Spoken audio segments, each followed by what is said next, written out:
something fun and quick. We'll start with the Jimmy and Joy Behar story first.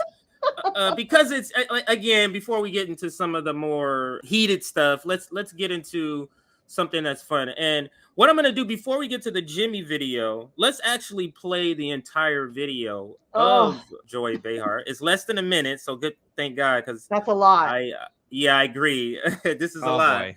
Now I don't know if she actually believes this, or she is just kind of going with the strategy that the Democratic Party is going with, which is to pretend like the economy is doing great. Let's see if we can determine that, and let's play it. Oh, let me rewind it, and let's play it now. The economy is booming. Yeah. Inflation is down. The stock market is doing well. People are having an easier time putting bread on the table, etc. He doesn't seem to be getting the credit for that. Only 41% approval. Is it because they think he's old? Because I don't see anything else they can point to with him particularly. We'll let it. Oh, I was going to let it loop again. To start, I'm going to let it. There, I wanted to let it. A refugee crisis in Europe. We're talking about 5 million people that are going to be displaced. I mean, it's heartbreaking to hear what is going to happen. Well, I'm scared of what's going to happen in Western Europe too. You know, you plan a trip, you want to go there. I want to go to Italy for 4 years. I haven't been able to make it because of the pandemic, and now this. You know, it's like what's going to happen there? You like that? That comparison? I love. I know. I'm also concerned about my fancy vacation. Oh my God!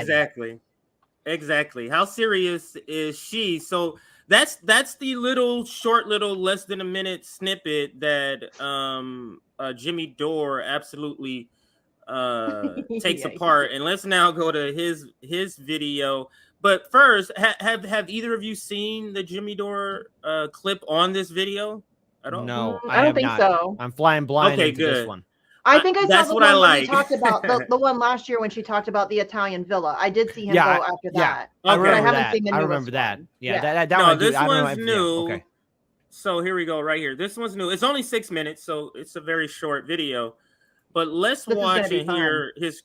Yeah, and you guys just let me know when you want to stop if you have something that you want to. Joy Behar said something, and this is a good question. Does Joy Behar live in the same America we live in?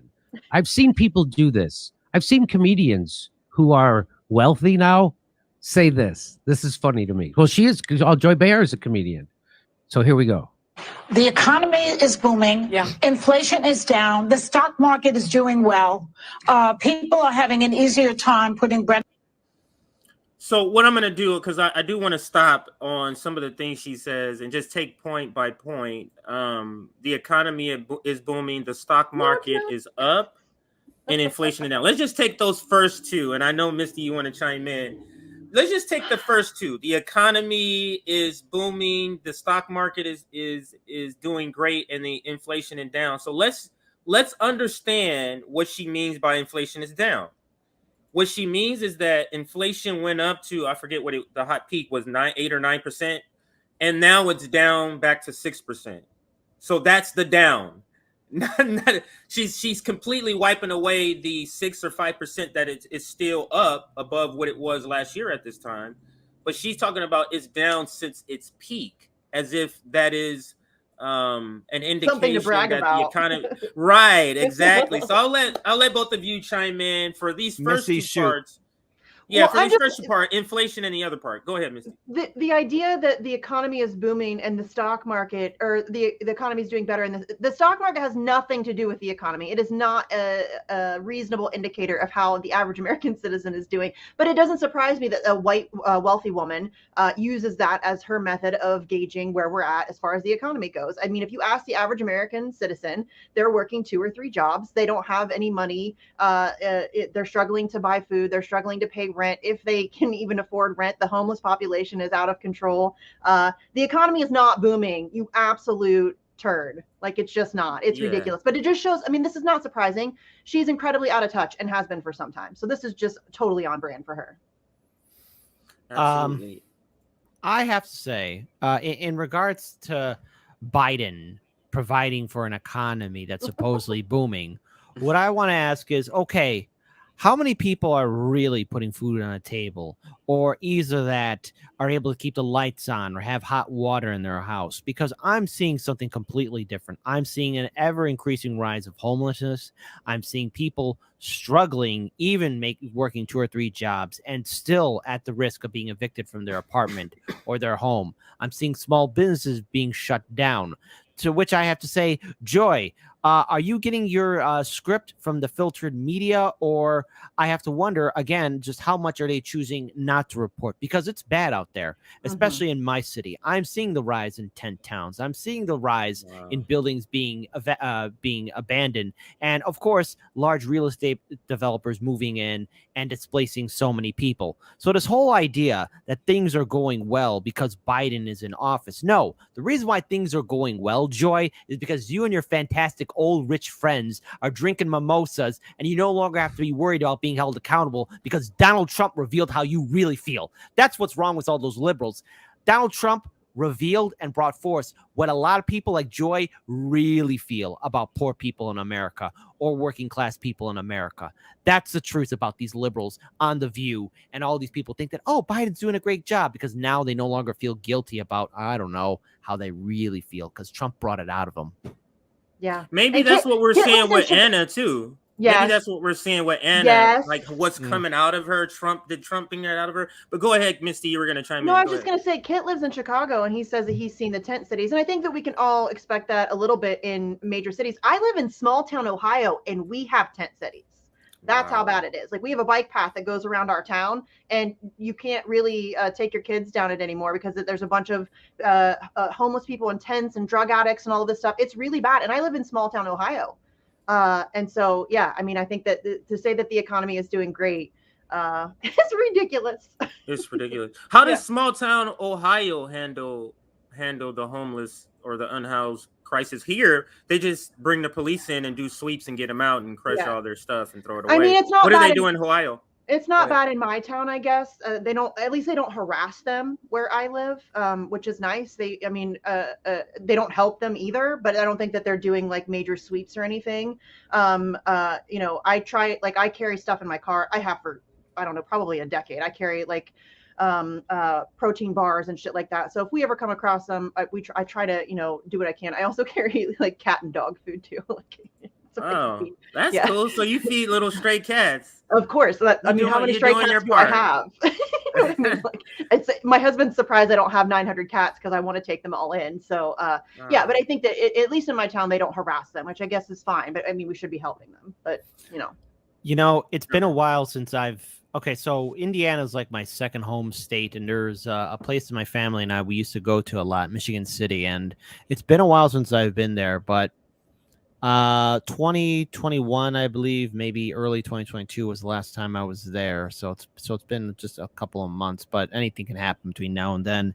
And what I remember is a lot of these small businesses being shut down, the local mall boarded up, again, houses being abandoned, and it's not an easy thing to look at because I remember as a kid that was a bustling, small town. Michigan City has a decent population to it, but when I was younger, I remember it being more vibrant and full of life. And ever since Biden got into office, I mean, again, things have been on a horrible decline.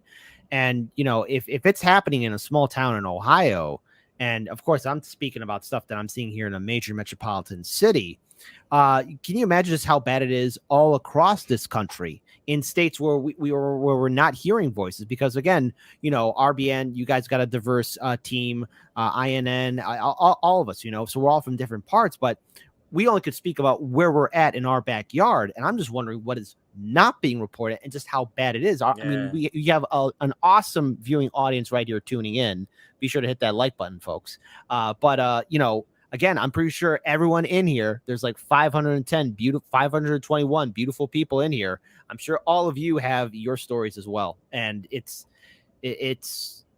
all universally the same. It's getting worse. So Joy is speaking from a place of absolute privilege. She doesn't have to worry about where her next meal is coming from because she's going to be okay. Mm-hmm. Yeah. And it's kind of like out of sight, out of mind. And that's how they can, sleep at night, is just to say because they don't know what's going on and they can speak this way, I guess that's how they can sleep at night. And I do see our third guest, Professor Anthony, is here. We're going to be adding Thanks, here? him in. Yeah, we added him late, but he's I gonna haven't be talked to him joining. in ages. Yeah, that's why he wasn't on any of the postings or anything. But yes, he's gonna be joining us in just a second. But let's continue with the video. He's not quite ready. When he's ready, we'll bring him in. Bread on the table, etc. He doesn't seem to be getting the credit for that. Only 41% approval. Is it because they think he's old? Because I don't see anything. Jimmy's face. It might. There's a third thing she says. I need to rewind and make sure we can hear. Now listen to how she lists. We talked about two of them, inflation, and I always forget the other one. Listen to the third thing she says in that listing. To be getting the credit for that. Only 41% approval. Wait, hold on. I didn't go back far enough. It is booming. Yeah. Inflation is down. The stock market is doing well. People are having an easier time putting bread on the table, etc. He doesn't see. People are having a easier time to put food on the table. This is quite literally What? the opposite true, of yeah. what's happening. This is Yes. quite literally what's opposite. But let's continue with the video. Doesn't seem to be getting the credit for that. Only 41% approval. Is it because they think he's old? Because I don't see anything else. It might. Hey, Joy Behar, who's been a millionaire for 20 years, and I'm jealous. Hey, Joy Behar, it's because what you just said isn't true. It isn't easier for people to put bread on their table. Before COVID, 80% of workers lived paycheck to paycheck. Right. Half the country can't afford a $400 emergency, and 50% of wage earners earn $30,000 or less. I don't know if you've ever tried to live on $30,000. I'm going to guess she hasn't. Nope. Since the 70s. And now she's in her 70s, and she's been living on a couple $1 million a year at least for the last 20 years. So that kind of mental, what do you make of that kind of mental, like everything's great, why don't they love Joe Biden? Why don't you just tell people, I'm an out of touch elitist, I'm what they call a limousine liberal, I'm completely out of touch, and the only working people I ever talk to are people who are waiting on me at a restaurant or driving me somewhere. That's the only blue collar people she ever talks to. Yeah. What do you mean? You got to stay on the one truth thing she did say is Pasta. Pasta. Anthony, do you have any reaction to that video, that Joy Behar? Now, I know personally that you tweet a lot about the conditions of working class people, a lot. So I know in particular you would know a lot about this, some of the things she listed. But what say you about this video? What's your first reaction? Everybody needs to reread 1984. Not that we don't know what's in it, but Joy Behar is like sitting up there saying, double plus good, everything's great. You know, right now we're in a very dangerous situation. And I mean, really, the those on the lower end of the socioeconomic ladder, especially, because there is a mass agreement from the professional and celebrity class, including the politicians, who are all celebrities, basically.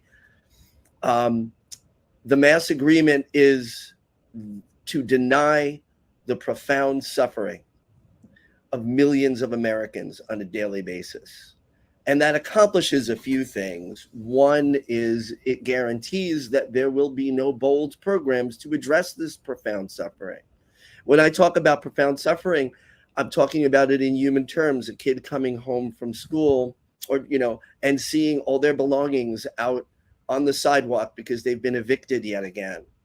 Homes that can't afford the electric bills, so it gets turned off in the middle of heat waves when the temperature feels like 105 degrees.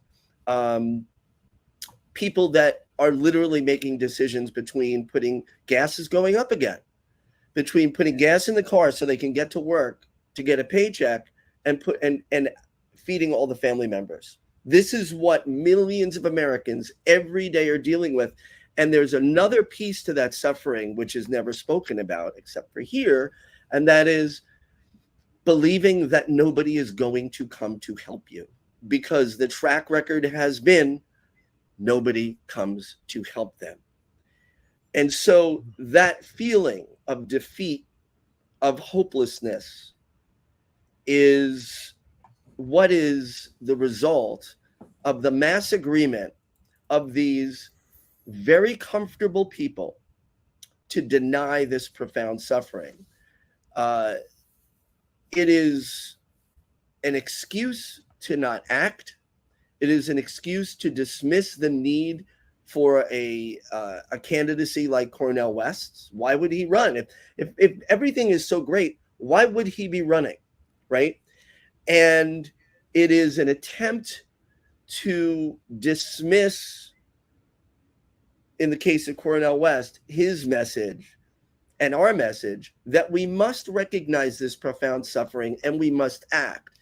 See, the United States uses that excuse when it wants to do something that fits the template of like its capitalist military industrial complex, its imperial complex. So they use the facade of let's help the suffering Ukrainians. And listen, people in Ukraine are suffering, right? There's a whole bunch of innocent people whose lives have been uprooted, just like there were innocent people in the Donbass whose lives were uprooted for 8 years because of the incessant bombing. But they use that template and they say, oh, we have to address this suffering. Meanwhile, completely denying the suffering. So like right now, minimum wage is $7.25 an hour. 30% of Americans make less than $15 an hour. You cannot survive anywhere on that. And there is no plan to address it. Obviously, the Republicans don't care. They make that very plain every day. They never talk about it. The Democrats have done nothing. They did one thing, that extended child tax credit, which was something. It wasn't great. It was something. But temporarily, it cut poverty. About, they say 50%. It was more like between 30 and 40%. But that was something. And then they let it expire. Right now, there is no plan to address this suffering. So what we have is, I think, the disconnect is between those who are willing to see the suffering of our brothers and sisters and others all across this country, especially in places like Appalachia, especially in urban areas, right? And the South, and also in the Midwest, like it's really all over. And those who are not willing to address the suffering. And so Joy Behar, as you all said, is speaking from a place of what I call grotesque privilege. That's a good and that is spot on. Yeah, grotesque privilege, because it's like privilege is already grotesque, and then grotesque on top. It's like to the second power. But let's finish the video. We got 4 minutes left in the video. We'll try to get through. And so what's happening, Anthony, is that Jimmy and Craig is just breaking down that same video we just watched. Is the stock market's the highest it's ever been. That's not a lie, but guess what? The working class doesn't have any money in the stock market. That's right. She did tell one truth. You know. So is the stock market high right now? I was told it was like 35, 36. It's the highest it's ever been. Really? Now, I don't know how that's been moving, if it's been moving at the same pace it normally moves, but I just know that most working class people don't have a dime in the stock market. They can't afford to. That's right. Most people don't have money in the stock market. And I think the stock market's probably booming because interest, I don't know. I would say interest. Nobody wants to put money in the bank because you're losing money by putting it in the bank. Speculation. I think it's all inflated and BS anyways. So they can point to with him particularly.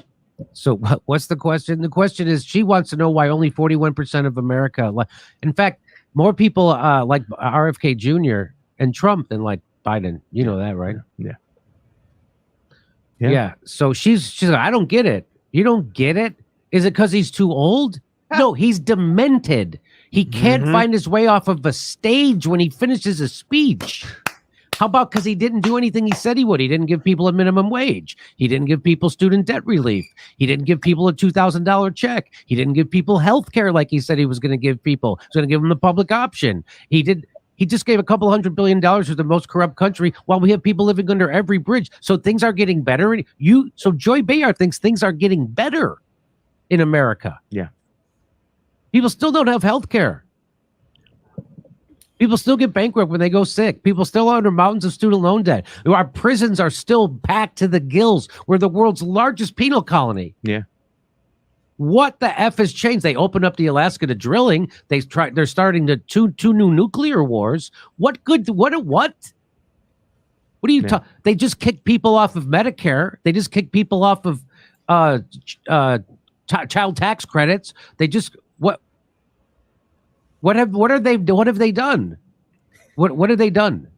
I can't Not think of goddamn thing. anything that the After you hear, and we can end the video there, after you hear him kind of list, and that's where I wanted to end it, where he lists like all the sort of things that is kind of happening to people all over the world and in the United States in particular. And so what do you think? And I'll start with Misty and then go to Kit and then round out to Anthony. But what do you think? Like, how do these people, how does CNN, because they're doing it too, all of these, the elite class, the pundit class, the corporate pundit class, I should say, cable news, print media, like this ability to know suffering is going on, and then you're still able to go on and say these things about the economy simply because you're on the blue team. Like the sort of like heartless nature to be able to do that. I just could not go out and do that myself. But let's go to Misty for kind of final remarks on this, and then we'll move to the next well, that's what they do, topic here. CJ. That's what they do. I mean, these are the same people who have lied us. And listen, and I've said this a million times, and I realize that I'm biased because this has been my focus for the last many years. But in my opinion, the mainstream media is one of the greatest threats that we face, period. End of story. I think that they are the ones who have lied us into numerous wars, are the ones that are currently lying to us about the economy. They're pitting us against each other rather than allowing us to focus on the real enemy, a common enemy that we all have. This is what they do. And I think that some of them in the pundit class, in the mainstream media class, I think some of them are dumb enough to be able to make those mental justifications, do the mental gymnastics that they need to in order to justify what they're doing. You know, oh, if I wasn't doing it, somebody else who was worse would be doing it. I think Chris Hayes, like that kind of a type of a person. I think some of them know and don't care. I think some of them, the millions of dollars that they're earning by lying to us all, make it very easy for them to avert their eyes from the situation. But that's what the mainstream media does. And they have been doing it for years. They're owned and operated by the exact same people that own and operate our politicians. They're all on the same team, and they're all pushing the same agenda. So, I mean, I don't think that they have any issue whatsoever in doing the things that they're doing right now. I would add, Misty, I wouldn't say some of these pundits up there are dumb enough to believe it. I'd say some of them know what they're doing and they're following orders because they dread to be out there with the rest of us because they know how bad it is out there. When people like Joy Behar wants to guilt people and say, no, everything's fine under Trump, under Biden. Trump was bad, because she doesn't want people to think for themselves. Because if people do ever wake up to the fact that under the Democrats or Republicans, things keep on getting worse and worse for us, for the people, then these people, those pundits, those people like Joy and her fantastic friends will be out of a job. The only reason why they are relevant is because of our silent, obedient consent. And they need to keep the people asleep and dumb enough or unaware enough of what is happening outside. Don't tell them that there's a fire outside their building. Otherwise, people will be concerned. No, they want to keep us enslaved in the mindset of this is just how things are, and we got to move slowly and pragmatic, even though by moving slowly and pragmatic, we are bleeding ourselves to death. This is neoliberalism at its finest. This is corporate Democrats at their finest. This is corporate media at its finest, and that is keeping us in the dark.